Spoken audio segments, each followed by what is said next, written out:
So what we are going to do tonight is we are going to first of all start off with about 10 minutes of a training on about how to organize in your community, how to get started making a difference. And then we have two wonderful ladies here tonight who are actually doing this work in their community, fairly new to it, like a year or less. And they're going to kind of share their experiences with you so you can see, what they've gone through, and how they're really kicking ass where they live. And then we'll come back for about another 10 minutes to kind of finish off the training. And then I'm going to bring up Missy to talk about our Trouble Nation program, which is our really amazing program to support your local organizing and connect you with women all across the country who are doing this. We have about over 800, Missy can give the exact number, local groups that are affiliated with us doing this organizing. So we are going to get started. So welcome, like I said, to Troublemaking 101. We are going to talk about the importance of local organizing, especially right now. I know that everything in DC feels huge and the news is nonstop. Honestly, though, the place you are going to make the biggest impact and the way you are going to stop some of the craziness that is happening is by organizing in your community, talking to your local officials, asking them what they are going to do, what changes they are going to make, how they are going to address the things that are impacting our families. There are many people probably where you live who are feeling very alone right now. They don't think they have anybody who agrees with them or shares their values. I live in a really red county and north of Cincinnati. I felt that way until I found my group. So that is one of the joys of local organizing is you are going to give people a place where they feel welcomed in their community and you're going to make more friends by doing so. People are also looking right now for ways to be engaged. They want to do something. They want to make a difference because inaction feels really bad, but taking action makes you feel, I don't know, like that you are making a difference and you're not just sitting there doom scrolling. You're actually being able to do something. So starting a grassroots group, getting involved in a grassroots group, if there's one near you, is really an amazing way to do all of this. I say that because, as I said, I have actually done this myself. Um, I got super involved after the 2016 election and helped start a grassroots group in my community. And I can tell you that we have definitely made a very big impact. People who used to sit on the sidelines are now showing up to protests. We have elected our first candidates, people who would never have run for office before, uh, people who never would have got elected before. And they're winning offices. And in fact, our last candidates were the top vote getters. So I know we can tell you that you can really make an impact doing this. Local and state officials actually have a bigger impact on your day-to-day life, on your families and your kids than anything else. It's your school boards. It is the people who are controlling what happens within your local government in terms of like your trash collection and your roads, how the police department is responding. And also the great thing about organizing locally and being involved in local campaigns is that you can make a tremendous impact. You can flip seats in these races because often they are won by such small margins. In 2025, we are seeing, municipal and school board races all across the country. If you're in Virginia or New Jersey, I know you got a governor's race. You guys got some big stuff going on. But the local elections can be won by literally one vote sometimes. And so by organizing and getting people together, turning people out to vote, spreading the word about candidates, you can truly make a huge difference. You can use your voice to influence your friends and neighbors who may not otherwise engage. Lots of people fail to vote when it gets to the municipal school board type races. You also grow your power by organizing locally to reach to that state and federal level. State legislators don't get as many calls. Congress gets called all the time, right? Your Congress people are hearing from you. State legislatures, when they get like 5 or 10 calls on an issue, it is a five-alarm fire. So by growing your group, getting people together, taking those actions together, reaching out, you can really make that impact. Although we were told by somebody who used to work in the federal government that your congressperson gets about 100 calls a day. And if they get them all from your city, in their district, yeah, they do start paying attention. So you can also make that influence on your federal level. Once you get organized too, you are then ready to take action when something bad happens. So if your school board passes a horrible policy or you have like a extremist who suddenly decides they want to run for your city council or your school board, you don't have to panic and start figuring out how are we going to defeat this person because you already have that group ready to go. They've already been activated. They've already been mobilized. And I guess I mentioned before, building these relationships is obviously life-changing. I have friends now that I would never have met if I wasn't doing this work, and they would be my friends forever. Okay, so we're going to talk about how do we get started? Okay, you're sitting there going, okay, I think I can do this, which you can. Um, what is the first step? Like, what do you need? What do you need to be thinking through? Okay, well, first of all, we're going to talk about planning and then organizing, building momentum, and how to keep people engaged. So when it comes to the planning piece of it, it's really important to think, first of all, let me to the next slide. um, what is the purpose of your group? Okay, so what is it that you want to focus on? So you're going to hear about Trouble Nation. We have groups that are formed because they really care about, say, reproductive freedom or gun violence prevention, or they have a child who's part of the LGBTQ plus community and they want to focus on that. Or maybe they just want to form to work in their local community to elect common sense candidates, people who share their values. So just think to yourself, what is the purpose? Why am I forming this group? What do I want to do about it? And then you want to think about membership.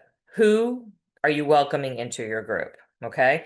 And is this only open to people in your school district, only open to people in your city? Maybe you want to be countywide.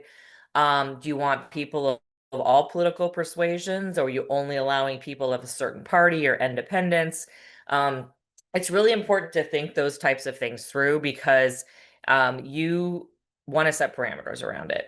Because if you don't, things can grow very quickly and become quite unwieldy, and then you kind of lose your focus. So my local group, for example, we only allow certain political parties and independents. We look up people's voting history to see if they voted in a primary. We also make sure that they live in our city. So they have to live within our city limits. And we enforce those rules. So we definitely have had members who are like, oh my God, my best friend lives really close and she just feels so alone. Can we please invite her? And we have to say no, because we know that if we let her in and then we let somebody's sister or brother in, they're going to want to talk about their race, their elections, and we will lose focus on what we're doing. So set those parameters and enforce them and remind people about them because people forget and new people join. Thinking about then too, communication. Great. All right. I'm going to start this group. I know what we're going to focus on. I know who I want to be part of this group. How am I going to communicate with them? There are so many different ways that you can do this. Missy's going to talk about our platform that you can get on to set up your group. Some people just do everything through email. I met some women in a retirement home, hate social media. They're comfortable with email. They just used MailChimp. They had or they made their own email address, and they were communicating that way. There are lots of people who use Facebook. I know Meta has a lot of problems, but I will say, despite those, Facebook's a really great place to organize because with a Facebook group, you can keep it private. People can build relationships because you can have those conversations. You see people's names. My local group has a Facebook group, and it really has been a way to build relationships. But you don't have to do that either. And you're going to hear from some of our speakers tonight who aren't using Facebook in any way. There is apps like Signal, ways you can communicate, GroupMe, other things like that to kind of build those relationships. So think about your group. What do you think they're going to be most comfortable with? What are you most comfortable with? How do you want to communicate? No matter what you do, though, I will say it's really important to try to find a way to get communicate off social media, even if you are going to use Facebook or Instagram, because you don't want to be controlled by the algorithms. I'm the administrator of my Facebook group, and I still don't see everything that happens in there. So having those email addresses and phone numbers is important so you have multiple ways to reach people. And then the last thing is to consider the name. Like, what do you think would be a good name for your group? Because that really can convey a lot. So it can be serious. I am the Mason Dem Club, and that's pretty straightforward. But we have a friend in Cleveland, and her group is called GRR. It's Grassroots Resistance, which sounds pretty simple, but they do it because they like to say grr.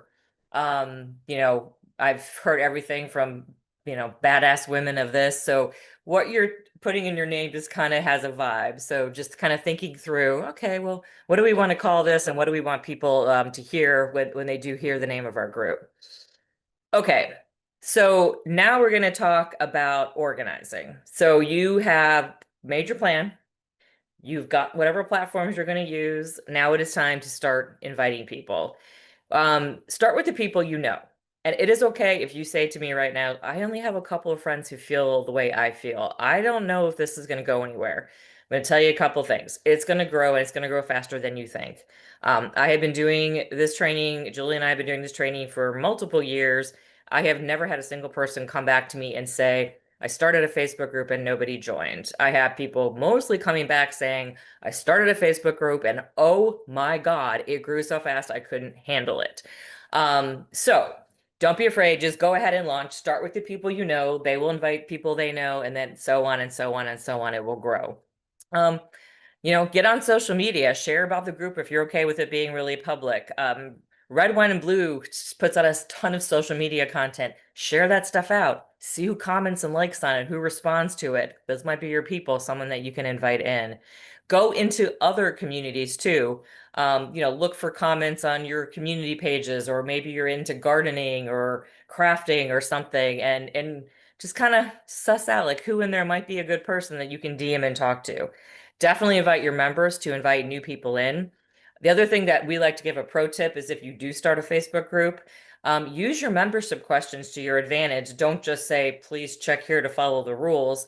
Say things like, hey, Facebook's not going to show you all the cool things we're doing. Give us your phone number and your email address so we can keep in touch offline.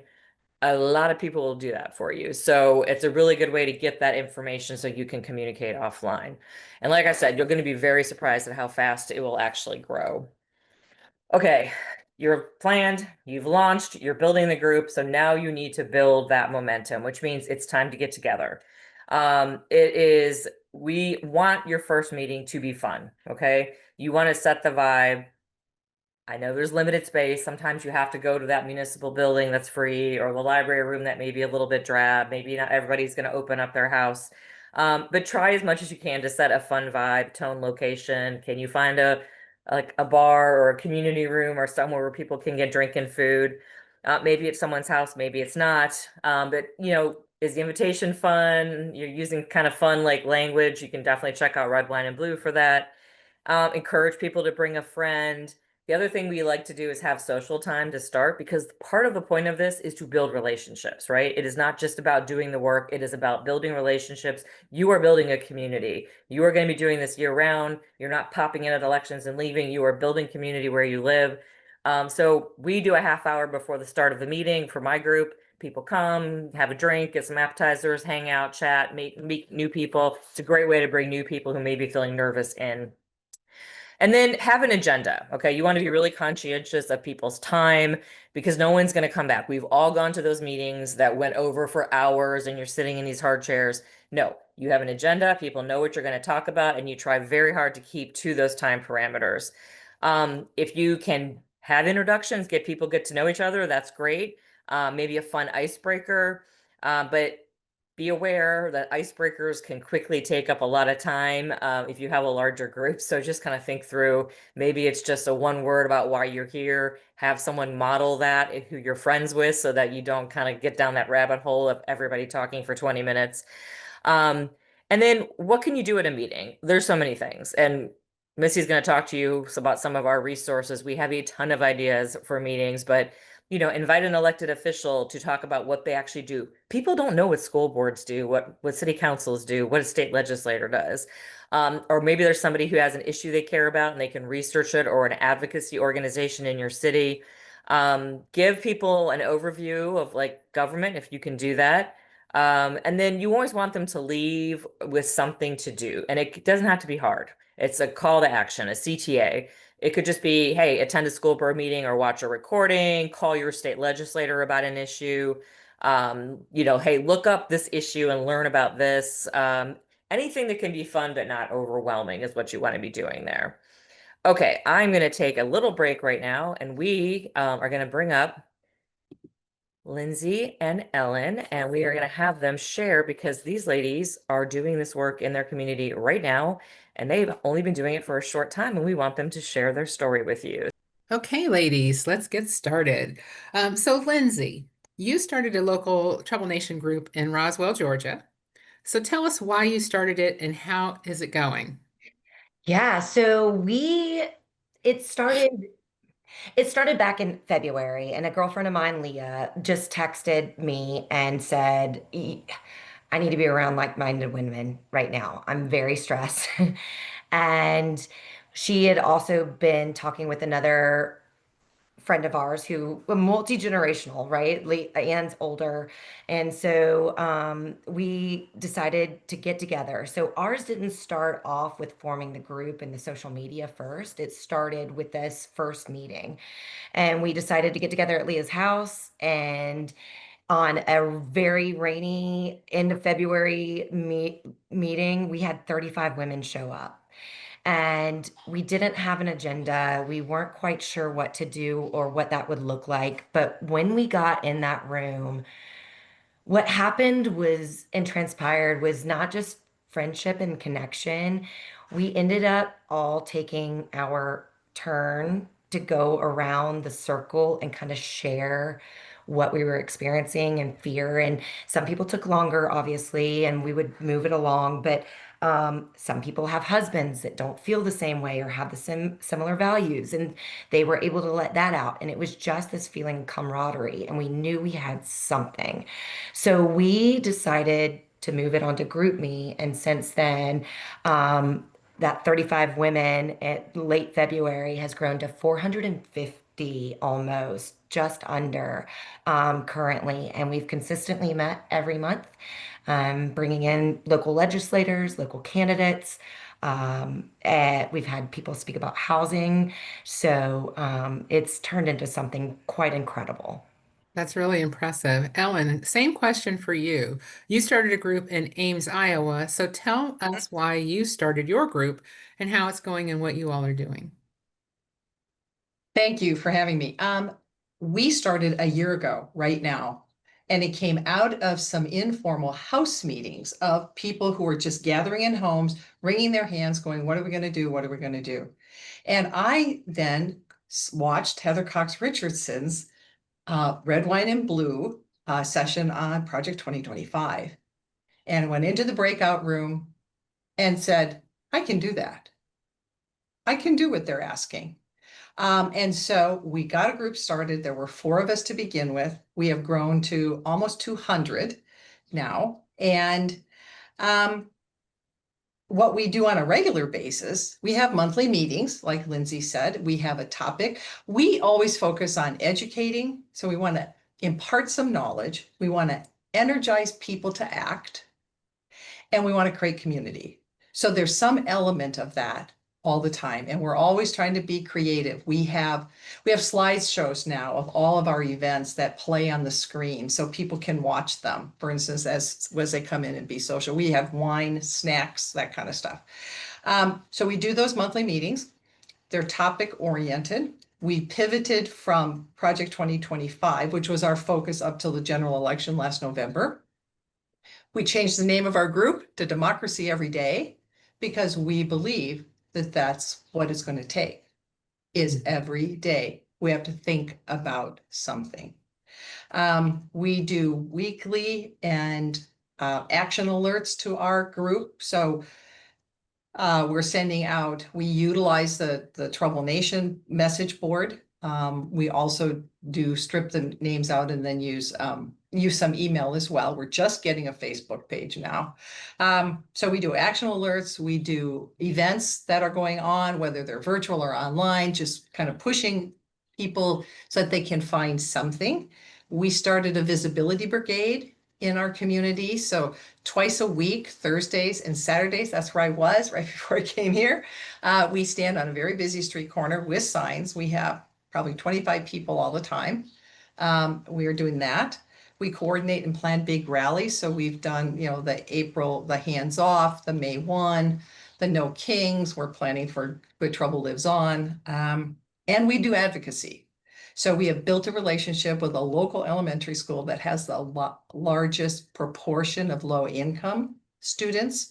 We're talking to the administration. How can we help? We're making kids snack packs and taking them to a low income apartment complex for the summer. And yeah, so but it's taken us a year to be doing all of those things. Mm-hmm. So this is a question for both of you. What's been your favorite part or your biggest surprise since starting your groups? Because you all are both doing, tremendous things and have tremendous growth. For me, and I don't even think I stated our group name. It's Roswell Women Rising, and we've shortened that to ROAR, ROWR, for those roaring for change. And it's been surprising to me, A, to see just how many women have come to the table and are surprised by seeing how many other like-minded, similar value women are in our area because we are in Rich McCormick's district. And if you'll remember the town hall that went viral, that was us. So we were able to put that into action and facilitate getting it was just absolutely incredible. And I was there in the room. I was with Jenny Lim, who went viral. And it was one of those things that it was like, oh, y'all, we can do this. This is fantastic. Um, the other piece of it is we had the activism that's come from it and that everybody coming together. We've had an economy hotel where long-term residents, it was shut down suddenly and they had 4 days to evacuate. And our women showed up day one as soon as it was announced because our mayor decided to do it in a press conference instead of actually being at the hotel and helping those residents get transferred. It was anyway, but they showed up with boxes, with food, with gift cards, not only for the residents that were being displaced, but for the employees. And then also born of that are other organizations like Roswell Empowered that just set up the first ever Pride Walk in Roswell with 600 plus people, maybe nearly 1,000, but official count around 600. And the light and joy that it's bringing to the community for people to feel safe and feel welcomed and included has been tremendous. And now we're looking at ways to turn our monthly meetings into a CTA. So this month is our back to school special, and we've invited in two nonprofits that are local that deal with education, whether it's preschool or in our Title I schools. Roswell in particular has the most Title I students in all of North Fulton County, which is a northern suburb of Atlanta. And so we've got a CTA with that to bring individually wrapped snacks or gift cards so they can buy fresh fruit. So yeah, we're kind of learning as we grow. Mhm. And yeah, that's kind of where we're at with that. I hope I answered that. Ellen, same question for you. What's been your favorite part or your biggest surprise? I think I can echo a lot of what Lindsay had said. Ames, Iowa, first of all, Iowa's red. We have Grassley and Ernst. We're all gonna die, right? Um, and, and then at the same time, I live in Ames, which is a university town. So we've got this mix always. And I have been surprised and gratified how many people come up to us and are so grateful we're doing this. Say, I feel alone. I don't know where else I would go. So I come here. We hear now people expect us to do things. So when the next national rally gets, announced, people are saying, well, are you doing something? What are you going to do? How are you going to, where are you going to go? So we're clearly meeting a need for people. And I think people that never would have done things like this are taking action in ways that I think surprises them. So this is a question that I always ask everyone, and I just want for you all to think about this in terms of encouraging the folks on this call. Did either of you have any experience organizing before you started these groups? I had not of organizing. I did run for city council in Roswell 2 years ago. And it was very clear to me at that time that there was very little support, whether it be from the party or because they are in Georgia, municipal races are all nonpartisan. But there was very little support. And so when this came together this year, it was clear to me that it was like, oh wow, this can be something big. And that's been one of my bigger goals of this group, is to get them turned on to the municipal races, because acting locally, as we know, and our ground game, if it's strong and we are focusing, we can move mountains. And so that's what I'm trying to do, like what Julie did. Like, let's get some people into office. And that's currently what we're doing. We've got two members that are running for council and or mayor this year.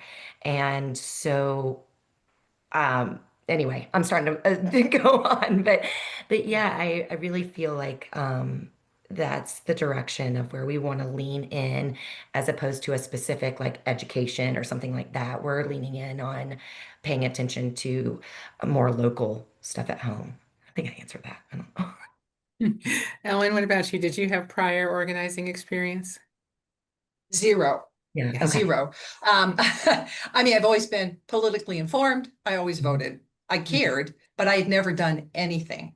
I have two co-organized, there's three of us who organize and work on and lead democracy every day. Mhm. One is a retired director of public libraries. I worked in higher ed administration for my entire career, and the other one has been an educator, K through 12. None of us have ever done anything like this. We would open probably for the first 6 months, every monthly meeting, we would remind people, we don't know what we're doing here. We're just making this up as we go. So we're not organizers. You maybe know more than we do. We've stopped saying that now because I think we've learned a lot. But I would say to anybody out there, Red, Wine, and Blue has amazing resources. I've been on, quick half-hour calls with their organizers. We have drawn from your educational materials so frequently as we pull them together and we think about what's our topic for this time. It's doable. You can do it. That's Well, exactly That's exactly right. Yeah, it doesn't take, it was just us coming together in the moment and knowing we needed to channel our energy. And it's true yes. grassroots, and it's truly like just come to fruition out of all of Yeah. us coming together. Well, and that's the point that I wanted everyone to hear, is that, you didn't have tremendous experience doing this, and your groups have grown, yours since February, yours in 1 year, and you've had amazing growth, and it is possible even if you don't really know exactly what you're doing. Especially for women, that's a really hard thing for us to do, is to start something when we really don't know what we're doing. So I just wanted to make that point about that. So, what is your advice for someone who is thinking of starting a group or has just begun one? You want to go first? Oh, I can go first, sure. Okay, I would say identify, as I did Mhm. when I thought I watched that Heather Cox Richardson. I went into my little group, after that. And I thought, I'm not doing this alone. I know I can't do it alone. So I found a couple of friends who were very like-minded, who had been involved in these house parties that I mentioned. And I got them and I said, I'll push send, I'll push submit to Red, Wine, and Blue, but you have to be with me. So that would be one thing. I wouldn't go it alone. Mhm. Um, I would start slowly. I would say, focus on one thing. We focused on educating people about Project 2025 and getting out the vote. That's what we did from August to November. Then I would say we have really benefited from having a consistent location for our meetings. We are lucky to have a Lutheran church who will let us use their space, and a consistent time. So people now know, oh, it's the first Tuesday and it's at St. Andrew's Lutheran Church. And that's where you'll be. And people don't even RSVP anymore. They just show up and they're bringing their neighbors and they're bringing their friends. That is another piece of advice. And I would say, just believe in yourself. You can do it. Be bold, make yourself a little uncomfortable. Just, and it'll be okay. Because as Lindsay has said, people want this. People just want to be and do. Mhm. Absolutely. I could not agree more, Ellen. It's about taking that first step and getting outside of your fear zone, right? And Mhm. like just putting yourself out there. And um, I think that you need to put some thought into the platform that you're going to use to communicate. We decided to keep it on GroupMe because of the ability to do topics and keep it off Facebook because there were so many people leaving at that time. Um, and or had already left. So that for us has been great. What I wish I had done from the start was collecting the emails of everybody because we're at like a 70-person email list versus like 445 members. And so that's been a little tricky to try and capture those at our meetings. And what I need to start doing and will start doing is capturing those emails at the meetings from here on out, because we do get about 50 to 75 people. We are keeping those at people's houses just for kind of safety and feeling secure. We in this area, because it is, I mean, there's a MAGA Moms Facebook group, right? So, and we know that there we just wanted to make sure everybody had a safe space and that they felt secure. And with Facebook, it felt like there could be fake profiles or something like that. So for us, it made more sense to go the GroupMe route.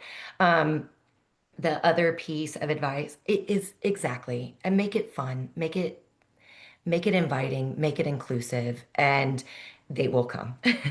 People, we are all starving for this right now, and all you need is a spark to attract, and they will show up, and you can make greater changes than you could ever imagine, and right in your own backyard too. Well, ladies, thank you for coming and sharing your how you started and your growth and progress, and what you all are doing now. It's fun to watch, and I know that some folks are probably on this call and they're inspired and they're going to do it too. Thank you so much for having me. This was so exciting. I love the red Yeah. wine. Likewise, You likewise. guys are Thank you. fabulous. I think I should just stop teaching and just let you guys talk the rest of the week. But I'm going to start sharing screen again. And Julie, if you want to remove everybody from the spotlight, that would be awesome. I'm going Sure. to bring up the slides. All right, so I'm going to go for like around 10 minutes, and then we're going to bring up Missy to talk a little bit more about Trouble Nation, which is really our amazing program that can help you be doing this work. Okay. So you've already heard from you heard, both Lindsay and Ellen telling you things that we were just talking about. So once you've gotten started though, that you need to keep up that engagement. And it can be hard. I saw Shirley's comment in the chat, trying to get people to come to stuff. It can definitely be hard, and we can talk about that in Q&A. But the one thing you want to do is you want to schedule your next meeting. You don't want people to come to this meeting and they're excited and they've met people and then they're like, when's the next one? And then they get busy with life. So have your next meeting scheduled. They can get it on their calendars. And again, you don't have to have these formal meetings every time. Maybe it's just like, hey, next month we're going to go get coffee, or we're going to meet at this, local bar for appetizers, or maybe there's an amazing speaker coming to your library or, to your city that you can all go and join. The other thing is, don't be afraid, like I said, to just do something fun and social, and don't be afraid to ask people what they want. People are brilliant. They have good ideas. And if you ask them what they want and you take up their ideas, they're probably going to come and they're going to bring their friends to that.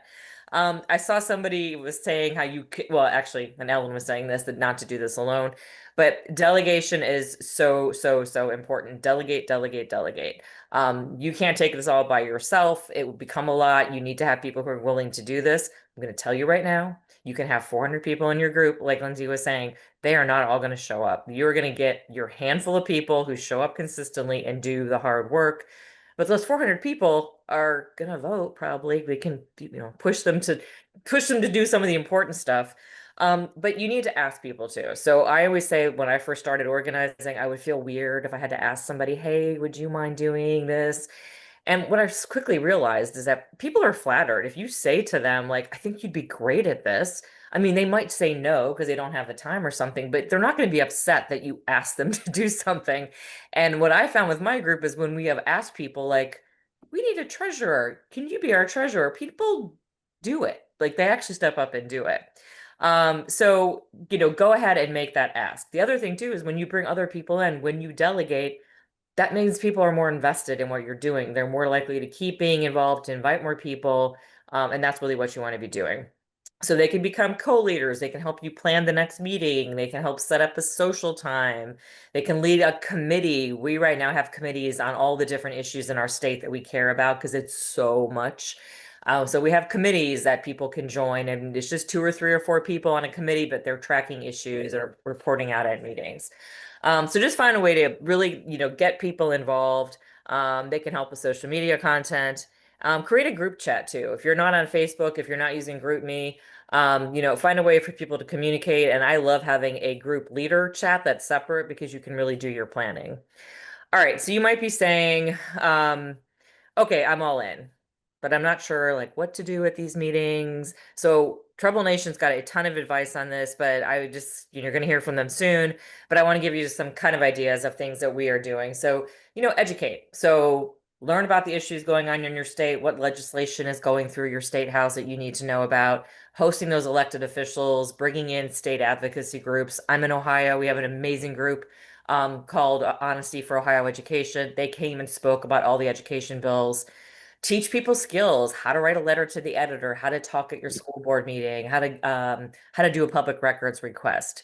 And then action oriented things like mutual aid is so great because it's so needed right now. But then also it's something that maybe people aren't as scared of, because it's not a scary advocacy thing. They're collecting, they're helping. Go together to school board meetings, city council meetings, even if you're not speaking, find those candidates you can help, get involved with the campaigns, find an advocacy day. Moms Demand Action does advocacy days all the time. Maybe go to one as a group. We have our relational organizing friend to friend program, Rally Your Squad, which we're going to be gearing up here. So get your group involved with that. We create a voting guide that we post, and all of our members print off and take to the polls when it's election time. So there are so many different things that you can be doing. But the biggest thing I like to say is you have to have fun. Okay. Organizing is hard. What we're dealing with right now is difficult. There's so many issues, so many people we know are being hurt, and we're worried. But building friendships, building these relationships, you've got to have some fun. Joy is resistance. Okay. Joy is not what they want us to be doing right now. So joy is resistance. So you can go to a game night, a trivia night, band book bingo, which Red Wine and Blue has a template for. I'm not going to read all these. You guys can kind of see, but these are just like different, really fun things you can be doing. A book club is a great way because people read a book, get together, chat. You can read political books. You can read something about a topic and learn. But there's all the different things that you can be doing. So I just want to say that you can definitely do this. You heard Ellen, you heard Lindsay saying, how they have started this and how it's grown. Many, many women in our networks, like I said, have started these local grassroots groups. Like you're going to hear from Missy, we have over 800 across the country. Someone needs to step up to do it in your community. So why not you? I promise that other people will join. It will grow rapidly. You will have other people getting involved. And you're not going to have to do this alone because we do have our Trouble Nation group. So I'm going to bring Missy up right now to give you a little bit of an overview of what Trouble Nation is all about, and why it would be really helpful for you to be involved. Hi, everyone. Well, first of all, I just want to thank Ellen and Lindsay because you are extremely inspiring. And the comments in the chat are you made a lot of people on this call tonight very inspired. So thank you for sharing your, kind of slightly different, but paths to being very active and successful as groups. So my name is Missy McGinnis. I'm the director of our Trouble Nation program at Red Wine and Blue. And just like a little story about how I got into this work. I had not been very political, or blue voter forever, but hadn't been political until Trump's first election. And then I started a group soon thereafter because I live in Northeast Ohio. I was in Akron at the time, and I started a group very frustrated and despondent. And we quickly got to about 150 people, but I didn't have the resources to really know what to do. And so fast forward a number of years, where I started working at Red Wine and Blue, and and stepped into the Trouble Nation program to launch it, and with the goal of pretty much building the program that I wish I'd had 8 years prior. So with that little setup, Julie, if you could go to the next slide. So you've heard a lot about Trouble Nation tonight, and so I'm going to tell you a little bit about what it is. Both Lindsay and Ellen, their groups, I think they made very clear, are members. Their groups are part of the Trouble Nation program. And so we are Red, Wine, and Blue's national grassroots organizing program. We help new local groups across the country get started, and existing groups that started, before Trouble Nation or separate from Trouble Nation, we help them grow and strengthen. And what we're doing here is, we are not intentionally not creating chapters. Every group is independent of a Red, Wine, and Blue, which means that we're not telling you what to do. You do you, as long as your mission is aligned, and we have a vetting process. We know that you know your local area better than we do. And so you can do you and be independent, but also get all the strength of the Red, Wine, and Blue resources and community behind you to help your group be successful. Next slide, please. Okay, so the Trouble Nation program at Red, Wine, and Blue launched about a little over a year and a half ago, so in the fall of 2023. And actually, I think I checked our number a couple minutes ago. We have 827 grassroots groups. We're in all 50 states. You'll see a little plus sign after 50 states, because we also have some groups of Americans living abroad. So Americans living abroad who are fed up with what's going on in our country and in their country, and they're looking to make a difference. So that's pretty exciting as well. And collectively, actually, I should update this slide because we're actually at almost collectively 100,000 members nationwide. So that's also very exciting. So chances are, I know a lot of you have looked at the map, the link that we've shared, that some of you have found groups near you, maybe some others have not. We do have a big country, and so we encourage you to not be afraid. Hopefully you can be inspired by the stories of Ellen and Lindsay to start your own, and our team can help you. Next slide, please. All right, so you might be wondering, like, should you join? And I can venture a guess that if you're here tonight learning and you're inspired by what you're hearing, then yes, that you should join. So we do have some criteria. So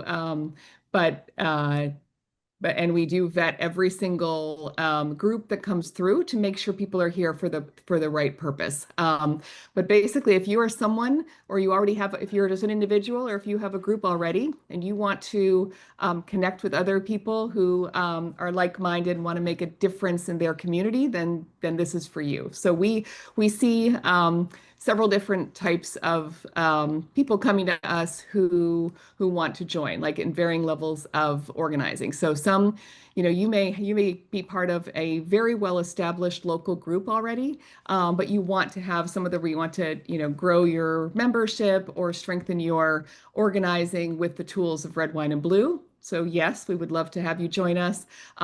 If you've recently begun a local group, but separate from the platform, and then you want us to help you, yes. Or if you are one person and you don't know anybody who lives around you, but you are inspired and you want to organize, we can help you too. So all of the above. Next slide, please.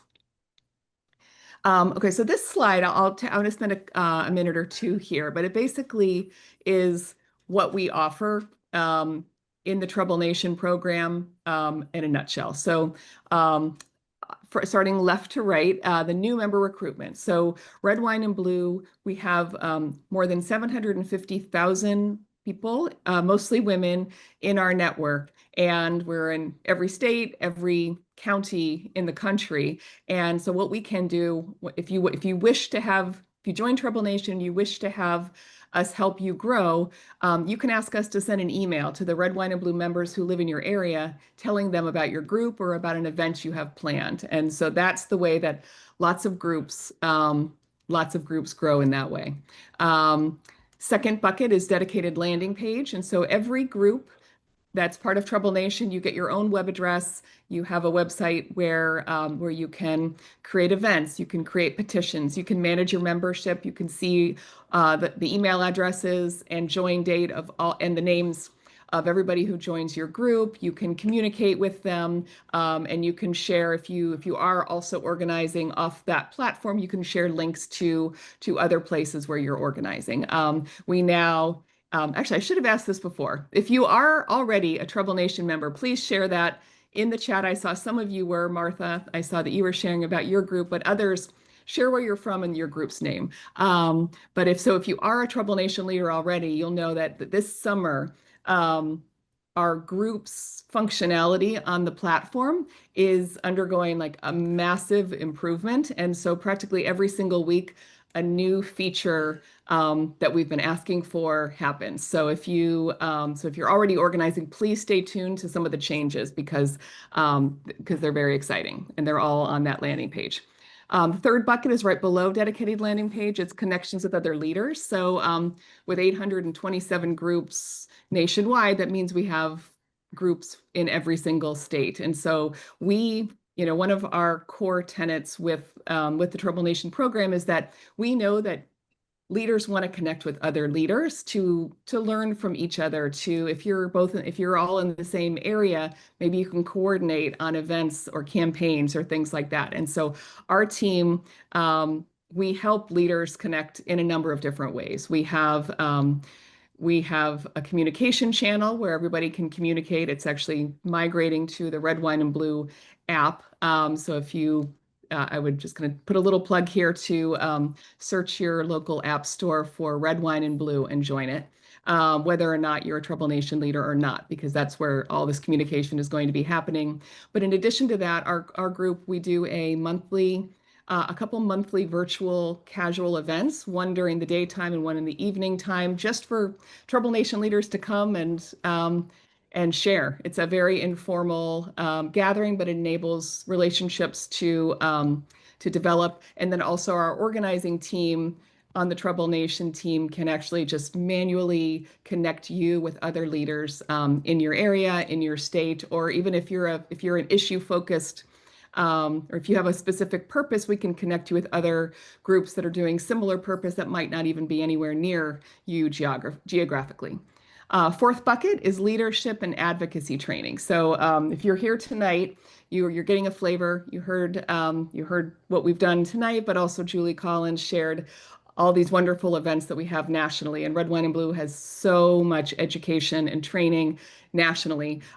We also do our Trouble Nation team. On top of all that, we have developed a lot of training that's geared to what groups and group leaders need to enable them to strengthen, ranging from how to talk to the media, how to organize around different issues, how to protest well, but also like how to build your group, how to grow your team, what are the logistics that you need in managing a group. All of these things and many, many more we cover in our training, and we hold them live, and they tend to be smaller group sessions, so you can ask your questions and get an answer right away. And we also record them. We put them on our resources webpage for Trouble Nation. Which brings me to the fifth bucket, exclusive content and opportunities. So the main piece of this is our very robust Trouble Nation resources website, which is sort of a network of lots of different pages that are trainings, videos, explainers, ways to get in touch with our team so we can meet with you, and ways to ask us for that email that I mentioned, and many, many more. So, and frequently asked questions. There's a host of information there. And so that is available for you, and it's created for leaders of groups. And then finally is Red, Wine, and Blue support. So our team, you have the Trouble Nation program is supported by all of Red, Wine, and Blue, the organization, but our team, actually, if you want to go to the next slide, I think that's our team slide. Our team of 6, though we have grown substantially as a program with lots of groups, we still hold true to trying to make the experience as personal as possible. And so what that means is that our team, we hold live new group orientation sessions every Friday. I mentioned the informal connections that we do every month. Also, our team opens up our calendars every for one-on-one meetings, and you can schedule one-on-one meetings with us for any reason, to brainstorm, to express frustration, to share a win, all of the above. And we love to make connections with our leaders. So we're here to support you. And next slide, please. Okay, so one of the, you may have heard about it, and if you haven't, highly encourage you to know all that you can about it. But one of the things that we had a lot of people coming to us after the 2024 election, and people were despondent, frustrated, feeling like they poured so much into the election. What can they do to be effective now that we've, been shut out of power on the federal level? And, is there anything that I can do to be effective? And the answer is yes, 160 times yes. And so we at Red, Wine, and Blue developed this guide that we just launched, I think 2 weeks ago tonight. It's called 160 Ways to Change the World Without Losing Your Shit. And basically this guide is a comprehensive website. Actually, you can turn the slide. It's a comprehensive, it's a toolkit, a roadmap, and a resource. But basically, it's got 160 actions that your group can take to be effective. Now, are you expected to do all 160 actions? Absolutely not. Can I practically guarantee that you will find something in this guide that will be new to you, or give you more information on something that you've been interested in? Yes. Next slide, please. So I highly encourage, and I think that we can drop in the chat the link to this 160 guide, 160 ways guide. But just to give you a sense here, is that we've structured the guide around 4 main focus areas plus a bonus section. So we talk about building community, which there is a lot in here about things that were discussed tonight in terms of finding your people, and that we find strength when we find others in our own community. And I promise you, no matter where you are, even if you think you're in the reddest area, you are not alone. And there is so much power in knowing that and finding the others who feel the same way you do and banding together. And so that's what the building community section is all about. Then we have taking back power, which is all about elections and advocacy. And there are over 100,000 races on the ballot, in local races on the ballot across America this year. And so there's very good chance there's local elections in your area, and that's where you can really make a difference. Next area is showing up. It's about, protests, boycott, and beyond. Actually, if you just go back, Julie.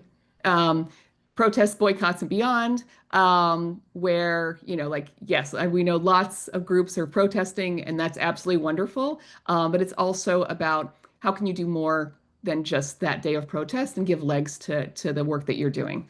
And then finally, on the right is caring for each other, mutual aid and protection. I think we all can recognize that there are certain communities who are especially at risk right now under this administration, and it's how you can work together with organizations and to help those communities that are in your area. And finally, we are so fortunate to have an expert, messaging expert that can help you talk to the people in your world. And our secret to effective messaging section is really amazing, and highly encourage you to check that out. Okay, next slide. I am almost done, I promise. So I mentioned before, I'm not going to dwell on it, but our Trouble Nation resources page, I probably should reorder where this is, but that's the very in-depth website that we have built for Trouble Nation leaders, that if you are a leader and you haven't checked it out yet, I definitely encourage you to check it out. If you're not and you're thinking of joining, this is a great reason to do so. Next slide, please. So if you're ready to join, I think we've dropped the link in the chat, but here are QR codes as well. If you're ready to join or join a group or start a group, you can click that QR code or click the link in the chat. And once you have joined, highly recommend to attend our live new group orientation, which we hold at noon Fridays Eastern time. If that time is just very difficult for you, we have the recording of our new group orientation on that resources page, and we include links to that. We also do, after you've done new group orientation, because we really want you to be successful, is we have a 4-week launch sequence, which basically chunks out details of the program to help to make sure that you really understand what the program is, all the elements of it, and how we can help you. And that's it, I think. And so this is our team. Looks like I actually need to update it because I'm missing 2 team members, but we are hope that you'll join, and we look forward to working with you. Thanks. Okay. Can I share one thing really quickly? I saw that there were some questions of having trouble.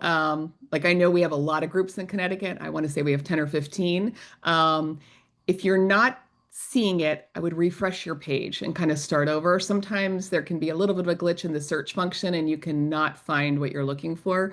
But I would just try to refresh it if you're not. And you saw, like, if you're having trouble with that, just shoot us an email at troublenation@redwine.blue, and our team will get back to you tomorrow or very early next week to help, because we want you to find groups that are near you. So thanks. Okay. And I have seen people in the chat talking about the fact that, like, they're trying to do something and not always having people show up. And like I said, it's kind of trial and error. You're going to find out what works, what doesn't work. You're going to have to do different types of things. Not everyone's going to show up. I have 850 people in my group, and there's like 30 of us who do everything, and then other people come and go.